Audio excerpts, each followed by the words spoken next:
Başlayalım. Salam, hər vaxtınız xeyir dəyərli izləyicilər, müəllimlər. Bugünkü webinarda sertifikasiya imtahanında genetika bölməsinə aid qarşınıza çıxa biləcək suallar və onların izahlarını nəzərinizə çatdıracağım. Suallara keçməmişdən öncə bu bölmədə diqqət etməli olduğumuz məqamları yadınıza salmaq istəyərdim. Genetika bölməsində xüsusi diqqət eləməliyik. Mendelin qanunları, Morgan qanunu, Hardy-Weinberg qanunu, ilişikli irs, qametlərin alınması qaydası, sayıların hesablanması bu kimi hissələrə diqqət edilməlidir. Birinci suala baxaq.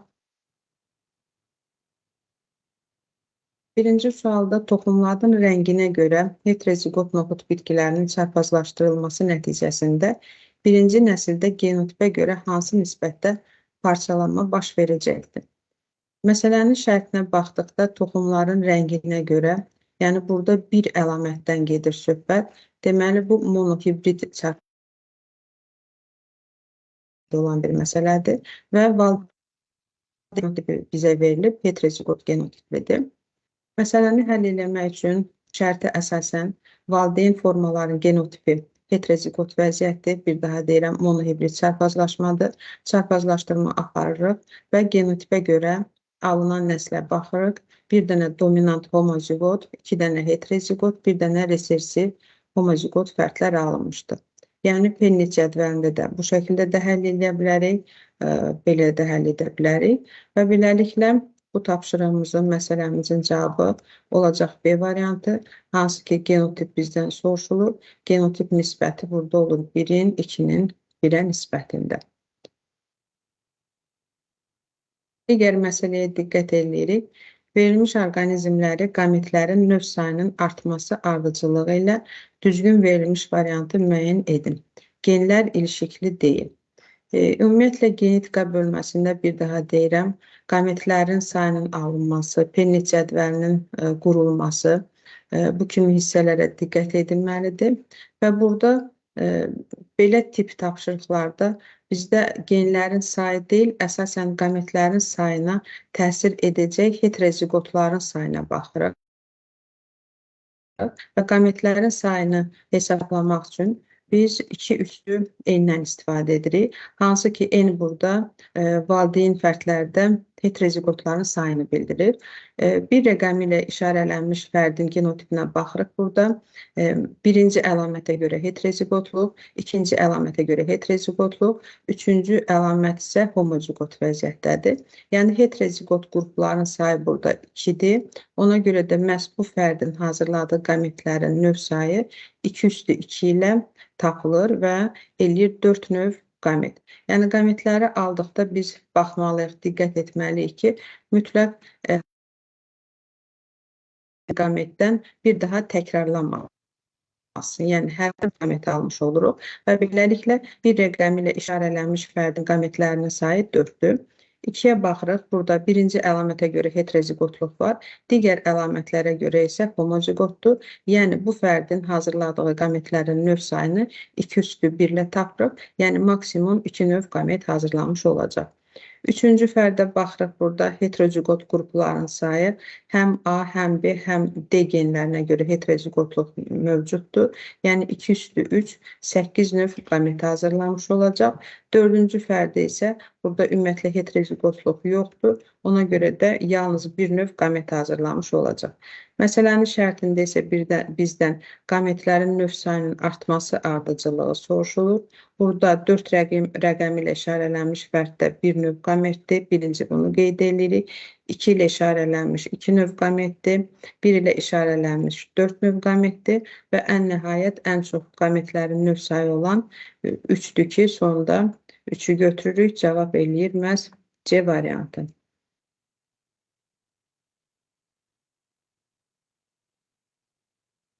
Digər suala diqqət edirik. Cədvəldə verilənlərə əsasən A, B və C-nin cəmi soruşulur. İlişiklik yoxdur, yəni crossing over var. Burada qametlərin maksimum növ sayını mütləq nəzərə almalıyıq. Cədvələ diqqət edirik. Valideynlərin genotipi bizə verilir. Bu valideynlərin hazırladığı qametlərin maksimum növ sayı A və B ilə işarə olunub və həmçinin bu valideynlərin çarpazlaşmasından alınan fərdlərin və ya da kombinasiyaların sayı C ilə işarə olunubdur. Qametlərin sayının hesablanma qaydasını az öncə nəzərinizə çatdırdım. 2 üstü n ilə hesablayırıq. Bir daha deyirik, n burada heterozigot qrupların sayıdır. Birinci valideyndə heterozigot qrup 2 dənədir, A geninə görə və D geninə görə. Yəni bu sayı 2 üstü 2, 2 üstü 2 ilə hesablayırıq. Yəni 4 eləyir, A bərabərdir 4. Baxırıq, burada qeyd olunubdur. İkinci valideynin isə genotipi hər 3 əlamətə görə heterozigotdur. Yəni heterozigot qrupların sayı 3 olduğuna görə 2 üstü 3 ilə tapırıq. Yəni ikinci fərdin hazırladığı qametlərin növ C ilə isə bu fərdlərin çarpazlığı və kombinasiyaların sayı işarə olunubdur və çarpazlaşma nəticəsində alınan fərdlərin sayını və ya da kombinasiyaların sayını tapmaq üçün biz qametlərin növ sayını bir-birinə vurmaqla tapırıq. Yəni 4-ü 8-ə vurmaqla biz bu çarpazlaşmadan alınan fərdlərin sayını 32 tapırıq. Sonda isə məsələnin şərtində bizə verilib A, B və C-nin cəmi soruşulur. Hər üçünü toplayaraq cavabı 44 olaraq tapmış oluruq.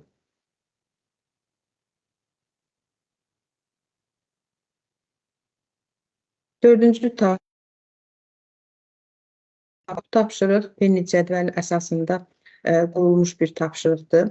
Qeyd etdiyim kimi genetika bölməsində Pennet cədvəlini qurmaq, Pennet cədvəlinə işləmək vacib məqamlardan biridir. Pennet cədvəlinə diqqətlə baxırıq. Cədvəldə X, Y və Z-ə aid olan düzgün fikirlər bizdən soruşulur. Düzgün fikirləri seçmək üçün ilk növbədə X, Y və Z-i müəyyən etməliyik. Y erkək fərdin qametidir. X erkək fərdin, X dişi fərdin hazırladığı qametlərdən biridir. Z isə alınan fərdlərdən biridir. Y-in böyük AB tipli qametlə birləşməsindən böyük A kiçiyə, böyük B genotipli fərd alınıb. Bu fərdə görə biz Y-in genotipini tapa bilərik. Yəni, burada olan böyük A, böyük B qameti artıq dişi fərdə məxsus aid olduğuna görə, deməli Y-də kiçik A, böyük B genotipli olmuş olacaq. Y-i müəyyən etdik. Y-in genotipi olur kiçik A, böyük B. Y-i müəyyən etdikdən sonra baxırıq bu xanada, bu hissədə Y-in X ilə birləşməsindən B genotipli fərd alınıbdır. Bildik ki, Y-in genotipi kiçik A. Deməli, burada olan kiçik A, kiçik B isə X-ə aiddir. X-in genotipini buradan müəyyən edirik, olur kiçik A, kiçik B. X və Y-in genotiplərini müəyyən etdikdən sonra artıq Z-i müəyyən edirik. Z kiçik A, kiçik B erkək fərdin bu genotipli qametinin X ilə birləşməsindən alınır. Təbii ki, X-in də genotipini bilirik, kiçik A, kiçik B-dir. Hər ikisinin birləşməsindən müəyyən edirik ki, Z-in genotipi də kiçik A, kiçik B genotipli. X, Y və Z-i müəyyən etdikdən sonra artıq düzgün fikirləri seçirik.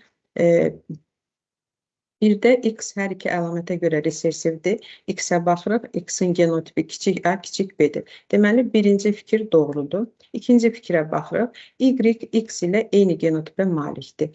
X-i müəyyən etmişik, kiçik AB genotiplidir. Y isə kiçik A, böyük B genotiplidir. Deməli, ikinci fikir yanlışdır. Üçüncü fikrə diqqət edirik. Z atası ilə eyni genotiplidir. Z-in genotipini bilirik, resirsiv homozigot vəziyyətdədir. Z-in atası dedikdə erkək fərdin qametlərini bir arada yazaraq müəyyən edirik. Hansı ki, Y kiçik A, böyük B genotiplidir. Həmçinin hazırladığı qametlərdən biri kiçik A, kiçik B-dir. Hər ikisini bir arada yazsaq, deməli, erkək fərdin genotipi kiçik A, kiçik A, böyük B, kiçik B genotipidir. Z-də isə bütün əlamətlər resersivdir. Ona görə 3 də yanlış. Dördüncü baxırıq. Z hər iki əlamətə görə dominantdır. Z hər iki əlamətə görə resersivdir. Bu fikirdə yanlışdır. 5-də isə Y birinci əlamətə görə resersiv, digərinə görə dominantdır. Y kiçik A böyük B genotiplidir. Deməli, birinci əlamətə görə resersiv, ikinci əlamətə görə isə dominantdır. Yəni, 5-ci fikir doğru fikir hesab olunur. Beləliklə, ümumidə 1 və 5 rəqəmi ilə verilən fikirlərdir. Bu cavabda olacaq D variantı. Digər suala diqqət edək. Heterozigot fərdlərin çarpazlaşmasından alınan birinci nəsildə genotip və fenotip qruplarının sayını hesablayın. Hər iki əlamətə görə qeyri-tam dominantlıqdır. Qeyri-allel genlər müxtəlif xromosomlarda yerləşir. Yəni, əlavə şərtlərə xüsusi diqqət edirik. Hər iki əlamətə görə qeyri-tam dominantlıqdır. Qeyri-allel genlər müxtəlif xromosomlarda yerləşir. Diheterozigot dedikdə artıq burada dihibrid çarpazlaşmadan söhbət gedir. Yəni, iki əlamətə görə çarpazlaşmadan söhbət gedir. Diheterozigot deyildikdə isə deməli valideyn fərd hər iki əlamətə görə heterozigotdur. Valideyn fərdlərin genotipinə baxırıq və verilən şərtlər daxilində məsələyə keçməmişdən əvvəl qeyri-tam dominantlıq və yaxud da natamam dominantlıq dedikdə yadımıza mütləq salmalıyıq ki, tam dominantlıqdan fərqli olaraq burada fenotip qruplarının sayı dəyişir. Daha dəqiq desək, fenotip qrupların sayı artır. Yəni, heterozigot fərdlərdə artıq üçüncü bir əlamət meydana gəlmiş olur. Genotip isə dəyişmir, yəni olduğu kimi qalır. Digər şərtə baxdıqda isə qeyri-allel genlər müxtəlif xromosomlarda yerləşir. Biz bu məsələdə Mendeleyevə əsasən hər bir alleli öz alleli ilə ayrı-ayrılıqda çarpazlaşdıra bilərik. Yəni, burada ilişikli irsiyyət yoxdur. Genlər fərqli xromosomlarda yerləşir. Məhz belə məsələlərin həlli yolunun daha qısa, daha tez olması üçün biz hər bir alleli ayrı-ayrılıqda çarpazlaşdırmalıyıq. A genlərini ayrı-ayrılıqda çarpazlaşdırıb alırıq. B genlərini həmçinin genotip və genotip soruşulur. Əgər natamam dominantlıqdırsa, burada homozigot dominantda fərqli bir fenotip, heterozigotda qeyd elədik ki, qeyri-tam dominantlıqda yeni bir fenotip meydana gəlir, həmçinin resersiv homozigotda fərqli bir fenotipə malik olacaq. Deməli, A geninə görə 3 fərqli fenotip, həmçinin də 3 fərqli genotip yaranmış olacaq. B-də də həmçinin, yəni heterozigotları çarpazlaşdırırıq. Burada da 3 fenotip, 3 genotipdir. Ümumilikdə bizdən soruşulduğuna görə fenotipi tapmaq üçün həm A-ya, həm B-yə görə 3 fərqli fenotipdir. Bir-birinə vurub 9 fenotip tapırıq nəticədə. Genotip də həmçinin bir-birinə vuraraq 9 genotip tapmış olarıq. Bu məsələ üzərində belə bir ümumiləşmə aparmaq istəyərdim ki, bir daha deyirik, natamam dominantlıq olduqda fenotip artır və əgər polihibrid və yaxud da dihibrid çarpazlaşmadırsa, burada bütün əlamətlərə görə natamam dominantlıq olduqda fenotip genotipə bərabər olur. Yəni, heterozigotlarda yeni bir fenotip yaranmış olur. Yox, əgər məsələdə versə ki, əlamətin birinə görə tam, digərinə görə natamam dominantlıqdır, bura aid etmirik. Amma verilsə ki, əlamətlərin hamısına görə natamam dominantlıqdır, o zaman biz deyə bilərik ki, fenotip genotipə bərabərdir. Bu məsələdə olduğu kimi. Digər məsələ ilişikli aid olan bir məsələdir. Böyük A, kiçik A, böyük B, kiçik B, kiçik C genotipli fərdlərin çarpazlaşmasından alınan F1 nəslində fenotipin genotipə nisbəti necə olar? Dominantlıq tamdır, qeyri-allel genlər ilişiklidir. Müəllimlər, burada diqqət edirik nəyə? Qeyri-allel genlər ilişiklidir. Əgər belə bir şərt daxilində bizə məsələ verilirsə, ilişikli irsiyyətdə təbii ki, heterozigot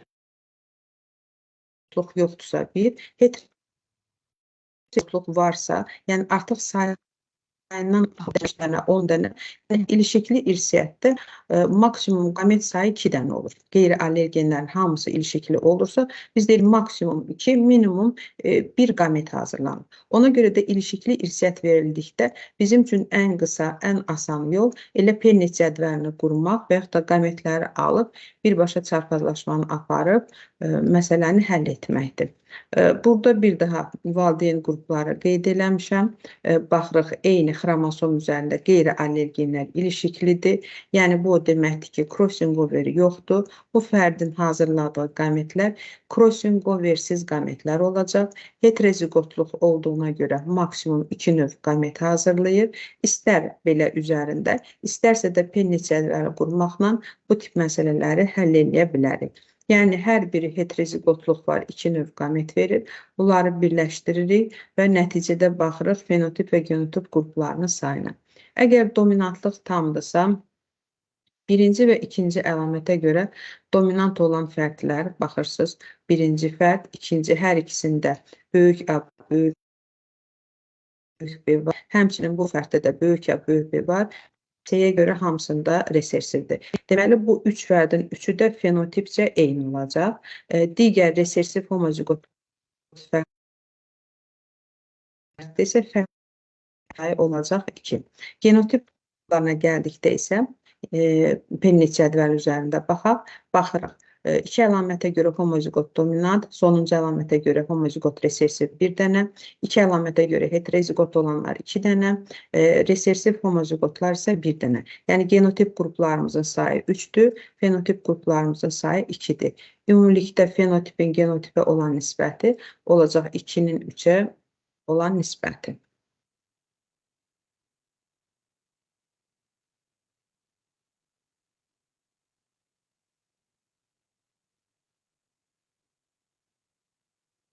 Digər tapşırığa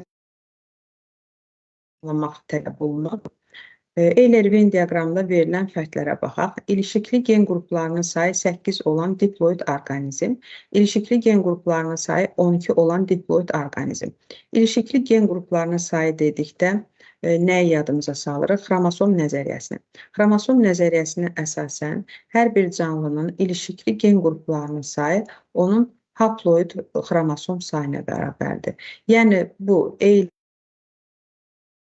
diaqramda bir rəqəm ilə işarələnmiş orqanizmin ilişikli gen qruplarının sayının 8 olması elə həmin orqanizmin haploidinin 8 olmasını göstərir və orqanizm diploid isə demək bunun somatik hüceyrələri 2N-dir və somatik hüceyrələrin hər birinin nüvəsində eni 8-dirsə, təbii ki, 2N-i də 16-dır.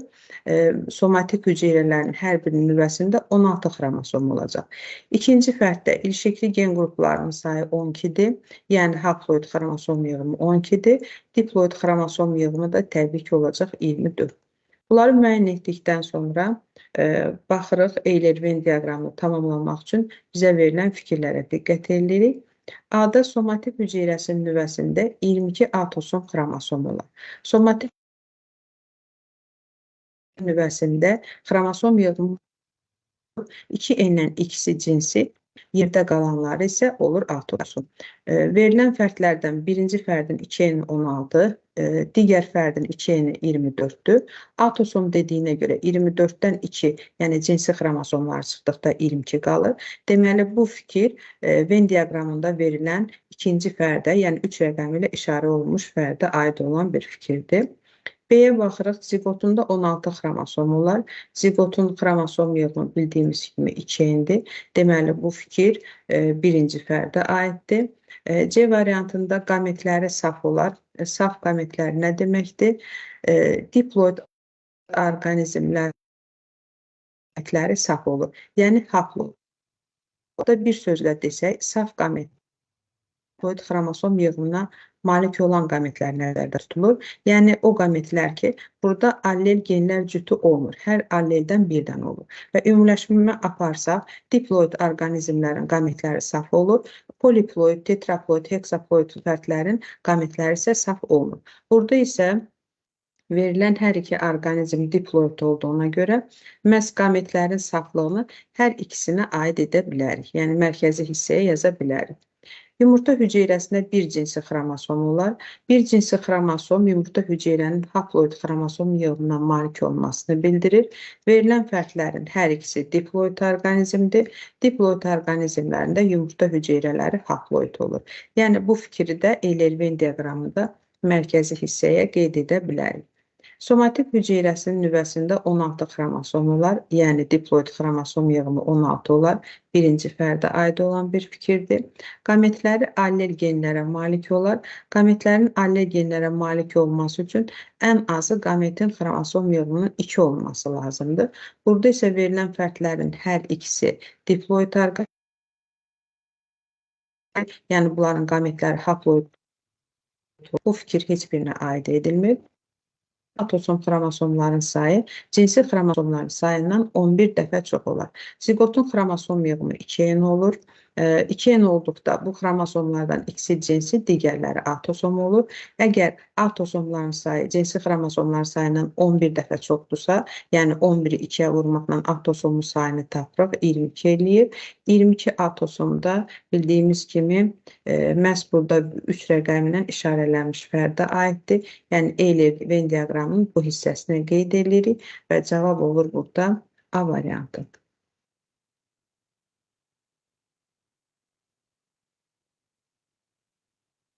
Bu tapşırığa diqqət edirik. Xromosom üzərində genlər verilib və verilənlərə əsasən crossover etmə ehtimalının artma ardıcıllığını müəyyən etmək tələb olunur. Yenə də xromosom nəzəriyyəsini yadımıza salırıq.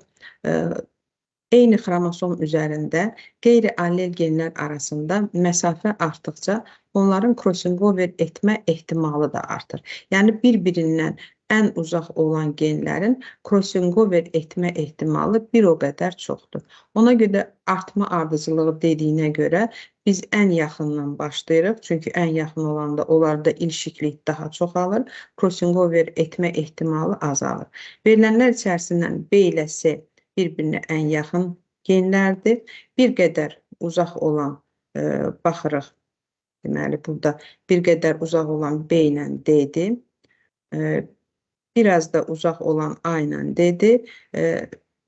Ən uzaq olan bir-birindən A ilə Y olduğuna görə azdan çoxa doğru, yəni ardıcıllığı müəyyən edirik. Birinci olur 2, sonra 4, sonra 1, yəni üzərində də baxsaq, ən sonunda isə olacaq 3.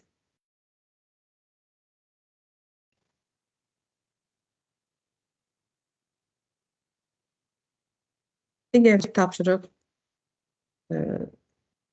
böyük A, kiçik A, böyük B, kiçik B, böyük C, kiçik C, böyük D, kiçik D fərqlərin çarpazlaşması verilib. Yəni, bütün əlamətlərə görə heterozigot fərqlərin çarpazlaşmasından bütün əlamətlərə görə valideynlərdən fərqli fenotipli orqanizmlər hansı nisbətdə yaranır? Qeyri-allel genlər müxtəlif xromosomlarda yerləşir. Dominantlıq tamdır. Dominantlıq tamdırsa, hər iki valideynə diqqət etsək, hər iki valideyn bütün əlamətlərə görə dominant fenotiplidir. Və bizdən soruşulur ki, bütün görə valideynlərdən fərqli. Bütün əlamətlərə görə valideynlər dominant fenotiplidirsə, bizdən bütün əlamətlərə görə resersiv fenotipli fərqlər soruşulur. Belə məsələlərin həllində yenə də Mendelin 3-cü qanununa əsasən biz daha asan, daha tez hesablamalarımızı apara bilərik. Təbii ki, birinci fərdin hazırladığı qamet 2 üstü 4, 16, ikinci fərddə də 16, 16-nı 16-ya vursaq, burada 256 fərq yaranır. Yəni, burada biz Pennet cədvəli qursaq, yəni bu vaxtı çox aparar. Ona görə də bu tipli məsələləri həll etmək üçün Mendelin 3-cü qanununa əsasən hər bir allelləri ayrı-ayrılıqda öz aralarında çarpazlaşdırırıq və alınan nəticələri müqayisə edirik. Hər birini çarpazlaşdırdıqdan sonra, məsələn, baxırıq A-ya görə 4 fərddən 3 valideynlə eyni fenotiplidir, yəni dominant fenotiplidir. Bizə isə valideynlərdən fərqli fenotip soruşulur. Bu, ümumi fərqlərin 4də biridir. Yəni bütün əlamətlərə görə 4-dən 1 olanlar valideynlərdən fərqli, yəni resessiv fenotiplidir və sonda bunlar vurmaqla tapırıq ki, 256 fərd yaranır və bunlardan biri valideynlərdən fərqli fenotipli olur.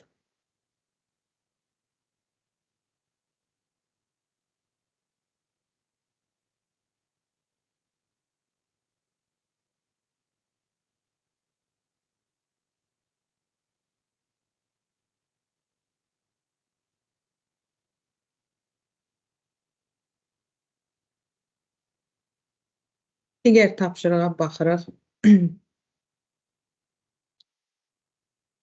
Nəsil ağacı verilib burada bizə. Hemofiliya xəstəliyi olan şəxslər rəngli qeyd olunubdur və verilənləri nəzərə alaraq hansı rəqəm və yaxud da rəqəmlərlə qeyd olunmuş şəxslərin hemofiliya xəstəsi olduğunu dəqiq söyləmək olar.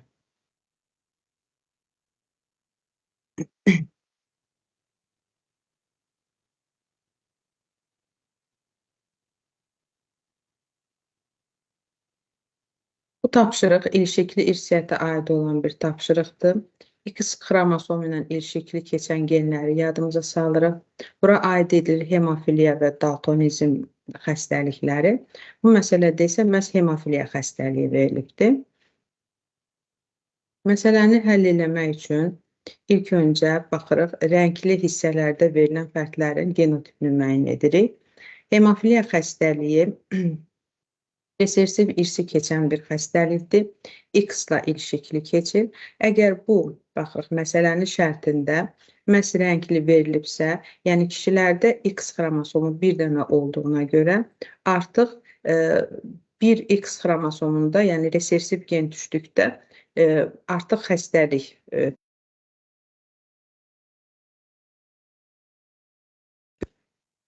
daşıyıcı olmur. Demək, ya xəstə olur, ya sağlam. Qadınlarda isə 2X xromosomu olduğuna görə həm daşıyıcı, həm xəstə, həmçinin də tam sağlam. Yəni fenotip isə 2, genotip isə 3 genotip qadınlarda müəyyən edilmiş olur. Nəsil ağacında baxırıq, üzərində qeydlərimizi aparırıq. Xəstə kişinin genotipi bu cür, xəstə qadının genotipi bu cür işarə olunur. Bizdən isə rəqəmlərlə verilən fərdlərin hansının hemofiliya xəstəsi olması bizdən soruşulur. Yəni dəqiq hansını bilərik ki, hemofiliya xəstəliyidir. Necə müəyyən edirik? Xəstə kişinin genotipini bilirik və qadının məsələnin şərtinə bir daha qayıdıram. Qadın burada bilinmir, ya daşıyıcıdır, ya xəstədir, amma kişini dəqiq bilirik ki, xəstədir. Bu nigahdan alınan qız uşaqlarından biri xəstədir. Xəstə genotiplidirsə, qadınlarda demək X-in hər birində bu gen var. Əgər xəstə qız dünyaya gəlibsə, bu xəstə genlərdən birini atadan, digərini anadan alır. Yəni nəsil ağacında fenotipcə sağlam olan qadın genotipcə daşıyıcıdır. Yəni genotipi bu şəkildədir. Artıq ananın genotipini bildikdən sonra çarpazlaşmanı aparırıq.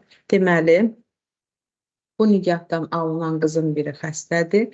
Digər qız isə baxırıq buradan daşıyıcıdır. Nəyə görə? Yəni bu qız həm daşıyıcı, həm də xəstə ola bilər. Amma nəsil ağacında bu sağlam olduğuna görə biz deyirik mütləq bu qız daşıyıcıdır. Yəni bu xəstə geni atadan birini mütləq almış olur. Fenotipcə sağlamsa, deməli anadan bu sağlam geni almış olur. Və bu nigahdan dünyaya gələn uşaqlara baxırıq. Ata nəsil ağacında sağlam verilib. Deməli atanın genotipi bu cürdür. Ana daşıyıcıdır. Belə nigahdan dünyaya gələn qızda X böyük H tam sağlam və H-da X böyük H, yəni daşıyıcı ola bilər. Biz bunun 3 rəqəmlə verilmiş qızın genotipini tam dəqiq bilə bilmərik. 4-də ümumiyyətlə baxırıq, ana daşıyıcıdırsa, burada X böyük H-dan da ala bilər, kiçik. Yəni bu oğlan xəstə də olma ehtimalı var, sağlam da. Ona görə də məsələnin şərtində deyilir ki, xəstə olduğunu dəqiq söyləmək olar. Bunu da dəqiq bilmirik. Yəni xəstə də ola bilər, sağlam da ola bilər. Digər ailəyə baxdıqda isə burada ana xəstədir. Ana xəstədirsə, belə ananın, oğlanların hamısı mütləq xəstə olacaq. Çünki oğlan X xromosomunu mütləq anadan almış olur. Deməli, bir rəqəmi ilə verilmiş oğlanın genotipini biz dəqiq deyə bilərik ki, bu hemofiliya xəstəsidir. 2 rəqəm ilə verilən isə biz dəqiq deyə bilmirik burada. Xəstə də ola bilər. Yəni burada daşıyıcılıq, yəni daşıyıcı qız olacaq, xəstə olmayacaq. Bizdən isə məsələnin şərtində hemofiliya xəstəsi soruşulur deyə bir rəqəm ilə verilən oğlan dəqiq hemofiliya xəstəsidir. Cavab olacaq yalnız 1. Digər tapşırığa baxırıq. Sarı pişik və alabula pişiyin çarpazlaşdırılması verilir və bizdən X ola bilməz. Yəni bu çarpazlaşmadan alına bilməz. Pişiklərdə rəngə nəzarət edən gen X xromosomu ilə ilişikli keçir. Burada X xromosomu ilə ilişikli keçən və rəngə nəzarət edən genlərdə qeyri-tam dominantlıq mövcuddur. Bu bizim dərsliyimizdə verilən bir məlumatdır.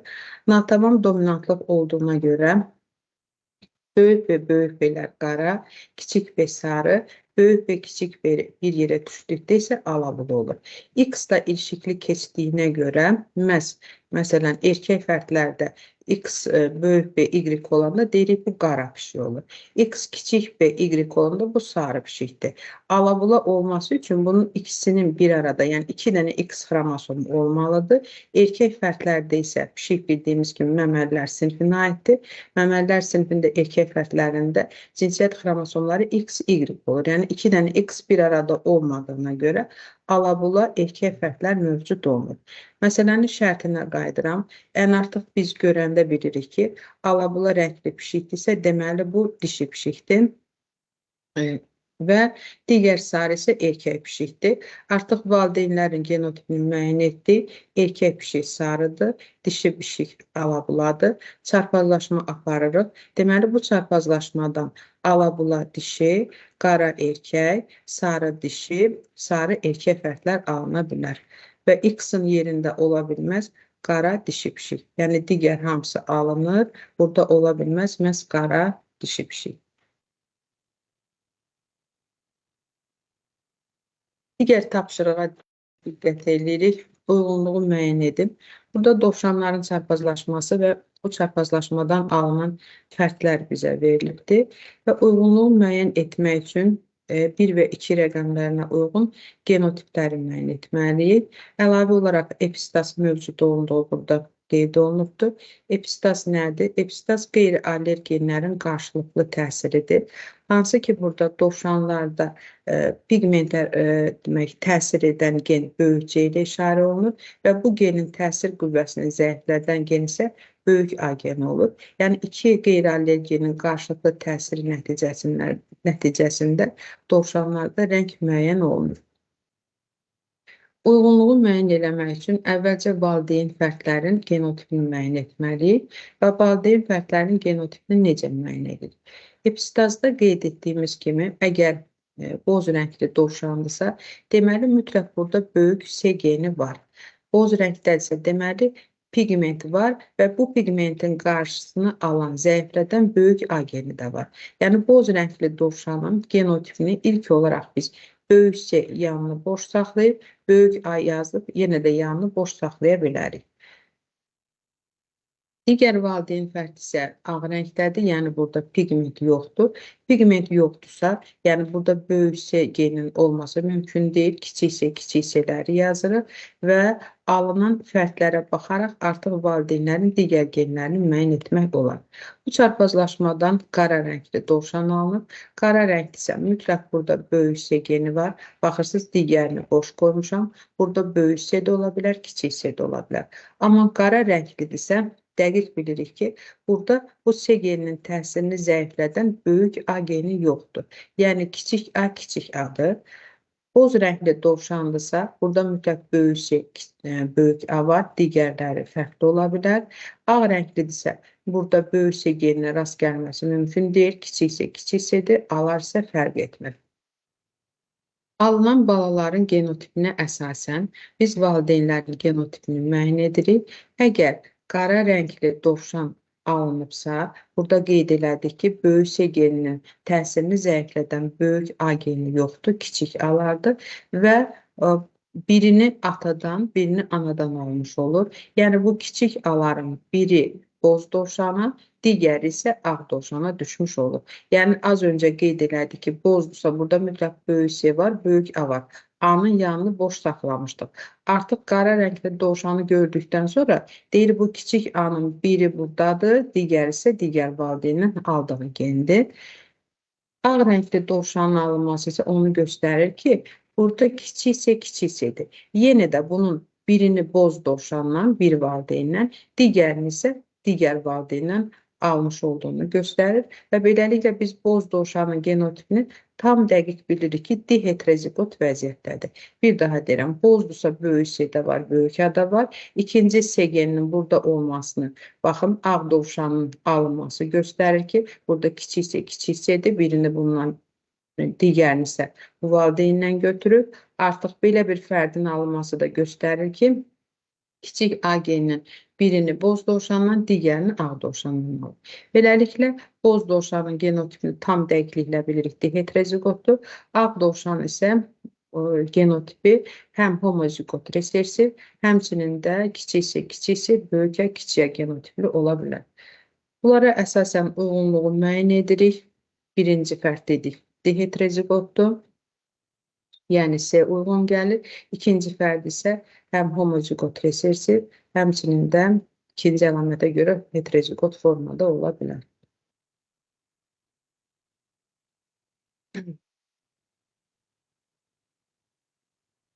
Digər tapşırığa baxırıq. Nəsil ağacı verilib. Qan qruplarına uyğun olan nəsil ağacı göstərilib burada və nəsil ağacında verilənlərə əsasən uyğunluğu müəyyən etmək lazımdır. Nəsil ağacında 1, 2, 3 rəqəmi ilə verilən fərdlərin qan qrupları müəyyən edilməlidir və bundan sonra bunlara uyğun olaraq uyğunluğu müəyyən etmək olar. Necə müəyyən edirik? Diqqətlə baxırıq. Atanın qan qrupu birinci qan qrupudur və ananın qan qrupu məsələnin şərtində verilməyibdir.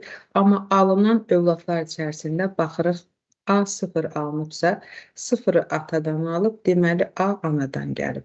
B0 alınıbsa, 0-ı atadan alıb, deməli B-ni anadan alıb. Ananın genotipini alınan uşaqlara görə müəyyən etdik. AB genotiplidir, yəni ana 4-cü qan qrupudur. 2 rəqəmi ilə verilmiş qızın genotipini müəyyən etmək üçün, yəni ana 4-dürsə, bu qız 2 və yaxud da 3-cü qan qrupu olma ehtimalı var. Hər ikisini qeyd etmişəm. Və bunun da 3-cü qan qruplu insanla ailə qurmasından bir qız, bir oğlan dünyaya gəlibdir və alınanlara əsasən, yəni 2 rəqəmlə verilmiş qız həm 2, həm 3-cü qan qrupu ola bilər və bütün ehtimalları bura qeyd etmişəm. Yəni, məsələ qarşımıza çıxdıqda bu şəkildə qeydlərimizi aparıb, sonra uyğunluğu müəyyən etməyə çalışırıq. Deməli, birinci qan qrupu bir rəqəm ilə verilən qadın dəqiq bildik 4-cü qan qrupudur. 2 rəqəmi ilə işarə olunmuş qadın ya 2 ya 3-dür. 3 rəqəmi ilə işarə olunmuş qız isə hər 4 qan qrupu ola bilər. Yəni 1-də ola bilər, 2-də, 3-də və yaxud da 4-də ola bilər. Baxırıq, anası ilə eyni qan qrupuna malik ola bilməz. Biz 2-nin anasını dəqiq görürük ki, 4-cü qan qrupudur. Deməli, 2-nin anası dəqiq bilirik ki, 4-dür. Deməli, anası ilə eyni qan qrupu ola bilməz. Bu 2-yə aid olan fikirdir. Çünki 3 anası ilə eyni qan qrupu ola bilər. Yəni, ana ya 2-dir, ya 3-dür. 3-ün də 2, 3 olma ehtimalı var. 3-ün üstdən bir xət çəkirik. Deməli, bu fikir 2-yə aiddir. Birin də anasını biz bilmirik. Ona görə də dəqiq bilirik ki, anası ilə eyni qan qrupuna malik ola bilməz. Bu fikir 2-yə aiddir. B-yə baxırıq, 4-cü qan qrupuna malik ola bilməz. 1 4-cü qan qrupudur, 3-ün 4-cü qan qrupu olma ehtimalı var. Amma dəqiq bilirik ki, 2 4-cü qan qrupu ola bilməz. Yəni, B də 2 rəqəm ilə verilmiş şəxsə aiddir. İkinci qan qrupuna malik ola bilməz. 2-də, 3-də ikinci qan qrupu olma ehtimalı var. Deməli, bu fikir bir rəqəmlə verilmiş şəxsə aiddir. D-yə baxırıq, birinci qan qrupuna malik ola bilər. Birinci qan qrupuna yalnız 3 malik olma ehtimalı var, 3-ə yazırıq. Y variantında isə atası ilə eyni qan qrupuna malik ola bilməz. 3 rəqəmi ilə verilən şəxsin 3-cü qan qrupu olma ehtimalı var. Atası ilə eyni qan qrupu ola bilər. 2 rəqəmi ilə verilən şəxs ya 2-dir, ya 3-dür, atası isə 1-dir. Yəni, biz daha dəqiq deyirik ki, 2-nin atası ilə eyni qan qrupu olma ehtimalı 0-a bərabərdir. Ona görə də bu fikirdə məhz 2 rəqəmi ilə verilmiş şəxsə aid edilir.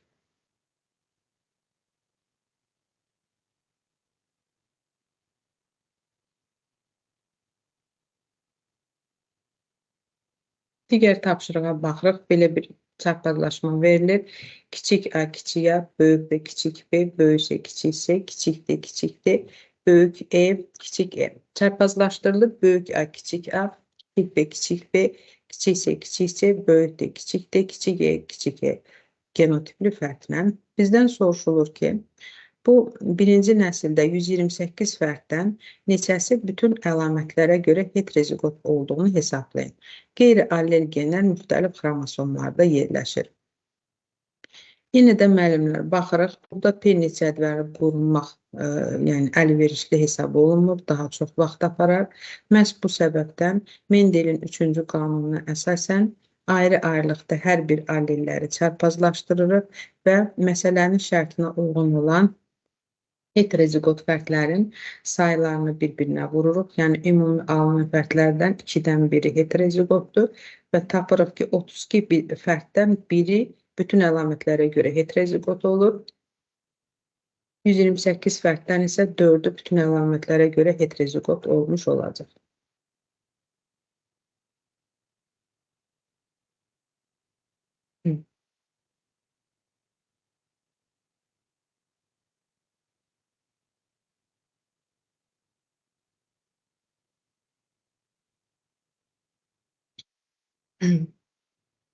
Digər tapşırığa baxırıq. Sağlam qadın orqanizmində allel genlər cütünə malik olmayan hüceyrələri seçin. Allel genlər cütü olması üçün qeyd elədiyimiz kimi, hüceyrənin və yaxud da canlı orqanizm xromosom yığımı ən azı 2M olmalıdır. Qadın orqanizmi dedikdə biz bilirik ki, qadın orqanizmdə xromosom yığımı diploiddir və burada bütün somatik hüceyrələrdə xromosom yığımı diploid olur. Allel genlər cütünə malik olmayan hüceyrələr isə olacaq yönəldici cisim və yumurta hüceyrə.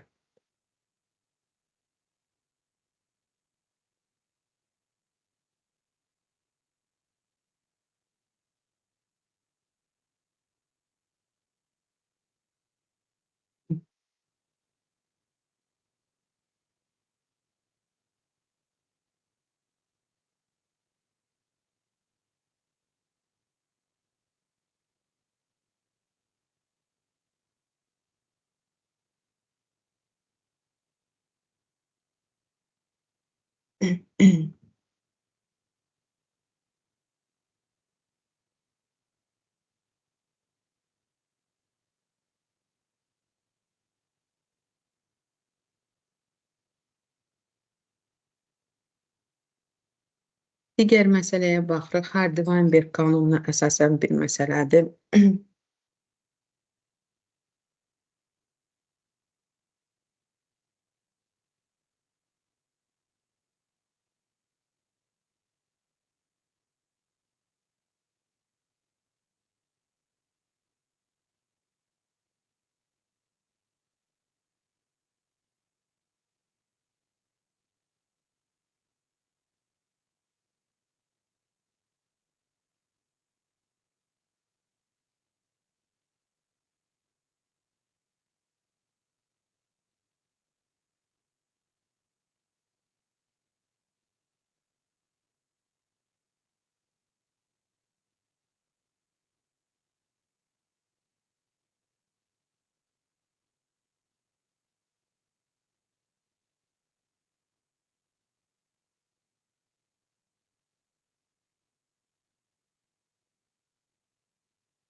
Digər məsələyə baxırıq. Hardy-Weinberg qanununa əsasən yazılmış bir məsələdir. 1000 fərddən ibarət populyasiyada dominant genin rast gəlmə tezliyi resessiv genin rast gəlmə tezliyindən 4 dəfə çox olarsa, heterozigot genotipli fərdlərin sayını hesablayın. Hardy-Weinberg qanununa əsasən düstur dərsliyimizdə verilib. Yəni, bu düsturlardan istifadə edərək bu məsələni həll edirik. Məsələnin şərtində dominant genlərin rast gəlmə tezliyi resessiv genlərin rast gəlmə tezliyindən 4 dəfə çox. Ona görə də dominant genləri 4x, resessiv genləri x-də işarə edirik. Və P üstə gəlsin Q düsturuna əsasən bu şəkildə 4x və x-i toplayaraq 1-ə bərabər edirik. Buradan tapırıq ki, x-in qiyməti 0,2-dir. Yəni, resessiv genin rast gəlmə tezliyi 0,2-dirsə, dominant gen ondan 4 dəfə çoxdur, yəni 0,8-dir. Və bu düsturda bizdən heterozigot fərdlər 2PQ soruşulur. Yerinə qoyaraq tapırıq ki, 32%-dir və 1000-in də 32%-i məhz 320 fərd edir.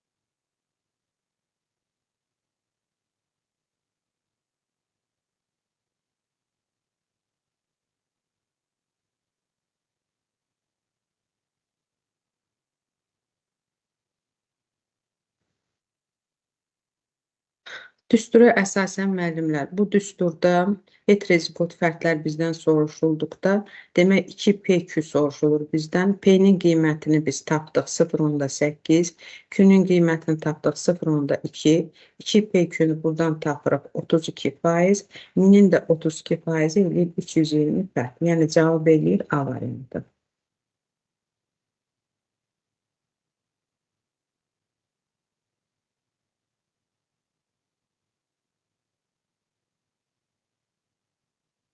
Digər tapşırığa baxırıq, uyğunsuzluqları müəyyən edin. Yəni, dərsliyimizdəki məlumatlara əsasən yazılmış bir testdir. Bir də polidaktiliya autosom dominant, bu düzgün fikirdir, yəni uyğunluq düzdür burada. 2-də Down sindromu meymun ovucu, bu da doğru fikirdir. 3-də Lejen sindromu xromosom sahəsinin 180 dərəcə çevrilməsi. 180 dərəcə çevrilməsi deyil, bu xromosom sahəsinin itməsidir. Yəni, uyğunsuzluq burada verilibdir, 3-ü götürürük. 4-də Patau sindromu üz şöbəsində qüsurlar, Patau sindromuna aid olan bir əlamətdir. 5-də Şerşevski-Terner sindromunda X xromosomun artıq olması, burada X-in artıq olması deyil, X-in az olmasıdır. Yəni, burada da uyğunluq pozulubdur, 5-i də götürürük. 6-da Edwards sindromu xromosom müxtəlifliyinin artması. Edwards sindromu 18-ci xromosomun artıqlığıdır. Ümumiyyətlə, Edwards sindromu, Down sindromu, Pataudur. Bunlarda xromosom sayı artır, müxtəliflik burada dəyişmir. Yəni, homoloji xromosomlardan bir vahid artıqlığı ilə müşahidə olunur, müxtəliflik burada dəyişmir. Ona görə burada da uyğunluq pozulub, altında götürülür. 7-də talasemiya autosom resessiv, bu düzgündür. 8-də Klinefelter sindromu 21-ci cüt xromosomun artıqlığı, 21-ci cüt deyil, X xromosomu, yəni 23-cü cüt xromosomun artıqlığı ilə müşahidə olunan bir xəstəlikdir. Ona görə də 8-də də uyğunluq pozulmuşdur.